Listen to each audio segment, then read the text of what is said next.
एक गांव में एक भिंडी रहा करती थी। उसी गांव में रहने वाले आलू से भिंडी की बहुत गहरी दोस्ती थी। गांव वालों को उनकी दोस्ती से जलन थी। उसी गांव में एक भाई बहन भी रहा करते थे, टमाटर और उसका भाई अनार। भिंडी दिखने में बहुत सुंदर थी, इसलिए उससे शादी करने के लिए उसके पास कई रिश्ते आए दिन आया करते थे। पर भिंडी अभी शादी नहीं करना चाहती थी, इसलिए वो सारे रिश्तों को ठुकरा दिया करती थी। भिंडी के बार बार रिश्तों को रिजेक्ट करते देख उसके दोस्त आलू ने उससे पूछा, भिंडी, तुम्हारे लिए तो इतने अच्छे अच्छे रिश्ते आ रहे हैं, पर तुम उन रिश्तों को ठुकरा दे रही हो। तुम अपने माता पिता की बात सुनकर शादी क्यों नहीं कर लेती, जिसके बाद तुम्हारा घर भी बस जाएगा और तुम खुश भी रहोगी। अपने दोस्त आलू की बात सुनकर भिंडी कहती है, आलू, मैं शायद जो भी कहने वाली हूँ वो सुनकर तुम मुझ पर हंस सकते हो, पर शादी की उम्र होने पर शादी करनी ही चाहिए ऐसा मैं नहीं समझती। मैं इतने दिनों से यही बात अपने माता पिता को भी समझाने की कोशिश कर रही हूँ, पर वो दोनों मेरी ये बात कभी नहीं समझेंगे। पर मुझे तुमसे उम्मीद है, कम से कम तुम तो मेरी बात समझोगे ही। भिंडी की बातें सुनकर आलू जवाब देता है, अच्छा, तो पहले तुम्हें मेरे कुछ सवालों का जवाब देना होगा। हाँ पूछो, मैं सारे जवाब दूंगी तुम्हें। बताओ, तुम्हें कैसा लड़का पसंद है भिंडी? आलू का सवाल सुनते ही भिंडी उससे चिढ़कर कहती है, यार आलू, तुम फिर से शादी की बात कर रहे हो। भिंडी को चिढ़ा देख आलू उसे समझाने की कोशिश करता है, मैं तुमसे शादी करने के लिए नहीं कह रहा, मैं तो बस तुमसे पूछ रहा हूँ कि तुम्हें कैसा लड़का चाहिए। इस सवाल का जवाब तो तुम मुझे दे ही सकती हो ना। पैसे हो या ना हो, जितना भी कमाए ईमानदारी से कमाए। उसके नाम पर जमीन जायदाद, पैसे हो ना हो, पर उसके दिल में मेरे लिए प्यार होना चाहिए।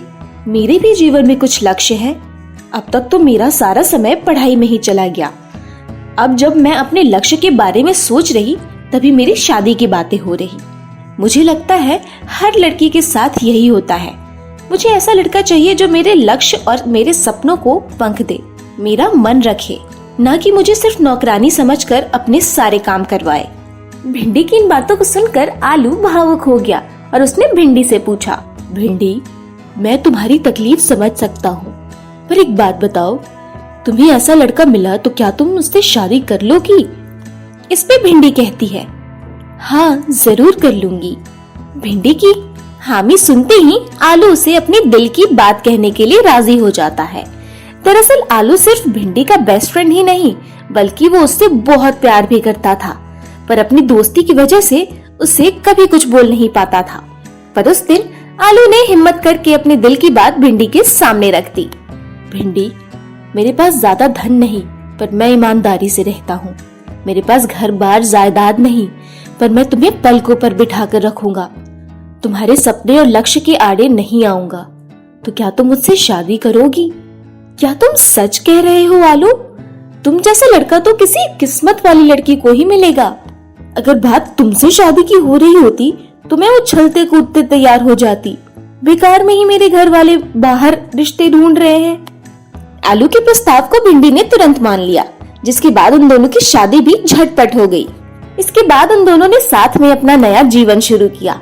आलू भिंडी का बहुत ख्याल रखने लगा, पर दूसरी तरफ उसी गांव में रहने वाला अनार आलू और भिंडी की शादी से बिल्कुल खुश नहीं था, क्योंकि बहुत समय से अनार भी भिंडी से शादी करने के सपने देख रहा था।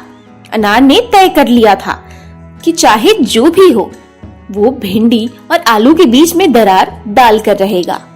यूं ही कुछ दिन बीत जाते हैं। भिंडी अपने मायके जाना चाहती थी, जिसके बाद वो अपने मायके के लिए निकल पड़ी। भिंडी के जाने के बाद घर पर आलू अकेला था। तभी अनार उसके घर गया और उसने पूछा, अरे सुनिए, क्या भिंडी घर पर है? ये आवाज सुनकर आलू कहता है, आप कौन है? जी, मैं भिंडी का क्लासमेट हूँ। हम स्कूल में साथ ही पढ़ा करते थे, पर अभी कल ही मुझे पता चला कि उसकी शादी हो गई है। जी हाँ, मैं ही उसका पति हूँ। अच्छा, तो आप ही हैं जो अंत में भिंडी के लिए बलि चढ़ गए। बलि? कि आप कैसी बातें कर रहे हैं? आलू भाई, मैं जो भी कह रहा हूँ सच कह रहा हूँ। भिंडी जब कॉलेज में थी तो हर रोज किसी के साथ घूमा करती थी। और अब उसने आपसे शादी कर ली। अनार की बातें सुनकर आलू को बहुत तेज झटका लगा। उसने अनार से पूछा, है क्या आप सच कह रहे हो? हाँ बिल्कुल, उसने तो मुझे भी धोखा दिया है। ये सब सुनकर आलू अब गुस्से से लाल पीला हो चुका था। भिंडी ने मेरे साथ ऐसा किया, मैं उसे छोड़ूंगा नहीं। ठीक है, मैं चलता हूँ। कहीं भिंडी ने मुझे देख लिया तो क्या पता वो मेरे साथ ही चल दे। यूं ही अनार ने जानबूझकर झूठी कहानी बनाई और आलू के कान भर वहाँ से चला गया। पर अनार यही नहीं रुका। आलू के कान भरने के बाद वो भिंडी को भी भड़काने की साजिश रचने लगा। कुछ दिनों बाद अनार उसी रास्ते पे खड़ा हो गया जहाँ भिंडी अपने मायके से लौटकर घर जाने वाली थी। भिंडी उस रास्ते से अपने घर वापस जा रही थी। तभी अनार उसके पास जा पहुँचता है और पूछता है, भिंडी जी, आप आलू की पत्नी हो ना? जी हाँ, बोलिए। मुझे आपसे एक जरूरी बात करनी है। जी कहिए। उस आलू ने तुमसे धोखे से शादी कर ली है और वो अब तुम्हें बेचकर किसी और से शादी करना चाहता है। ये बात बस मुझे अभी पता चली है, तो तुम्हें बताने के लिए मैं दौड़ आया। अनार की बातें सुनकर भिंडी उससे कहती है, नहीं, आलू ऐसा नहीं है, वो ऐसा काम कभी नहीं कर सकता है। अरे मैं सच कह रहा हूँ, तुम घर जाओगी तो देखना, वो तुमसे पूछेगा कि तुम किसके साथ आई हो, तुम पे शक करेगा और तुम्हें बदनाम कर वो तुम्हें बेच देगा। अनार की बातें सुनकर भिंडी उसे जवाब देती है, वो जो भी है मैं देख लूंगी। भिंडी ने पूरे विश्वास के साथ ये कहा और अपने घर जाने लगी। आलू बहुत देर से भिंडी के घर लौटने का इंतजार कर रहा था। जैसे ही उसने भिंडी को देखा, वो उसके पास गया और पूछा, अब तक तुम कितनों के साथ घूम आई हो? मैं तुम्हारे बारे में सब जान गया हूँ। ये आप कैसी बातें कर रहे हैं? अब तुम्हें मेरे साथ रहने की कोई जरूरत नहीं है, चली जाओ मेरे घर से। आलू की ऐसी बातें सुनकर भिंडी को बहुत गुस्सा आया और गुस्से में उसने आलू से कहा, अब मुझे भी तुम्हारे साथ रहने की कोई जरूरत नहीं है, मैं भी जा रही हूँ, तुम्हें और इस घर को छोड़कर। जिसके बाद दुखी मन से भिंडी अपना घर छोड़कर बाहर निकल जाती है। तभी रास्ते में उसकी मुलाकात फिर से अनार से होती है और अनार उससे कहता है, अकेले में बाहर कहाँ जाओगी? मेरे घर पर चलो, मैं तुम्हारा ध्यान रखूंगा। जो हुआ उसे भूल जाओ भिंडी, मैं आलू को किसी तरह समझा लूंगा। मैं कुछ भी कर तुम दोनों को वापस से मिला ही दूंगा। नहीं अनार, अब तो मरते दम तक मैं आलू के पास वापस नहीं जाऊंगी। मुझ पर शक करने वालों से मैंने बेकार में ही शादी कर ली। मैं लौटकर वापस वहाँ कभी नहीं जाऊंगी। भिंडी को गुस्से में देखकर अनार को मन ही मन बहुत खुशी हो रही थी। जिसके बाद वो भिंडी से कहता है, तुम चलो मेरे साथ, तुम्हें मेरे घर पे कोई तकलीफ नहीं होगी। अनार की बातें सुनकर भिंडी उसके साथ उसके घर चली जाती है। कुछ दिनों तक अनार ने भिंडी का अच्छे से ख्याल रखा, पर बाद में पैसों के लिए अनार उसकी खूब पिटाई करने लगा। जिसके बाद भिंडी के पास जितने भी पैसे थे उसने वो सारे अनार को दे दिए। उसके बावजूद अनार सोच रहा था कि किसी भी तरह वो भिंडी को मारकर उसकी सारी जायदाद अपने नाम कर ले। एक दिन उसने भिंडी के खाने में जहर मिला दिया और इस बात से अनजान भिंडी खाना खाया और वो वहीं मर गई।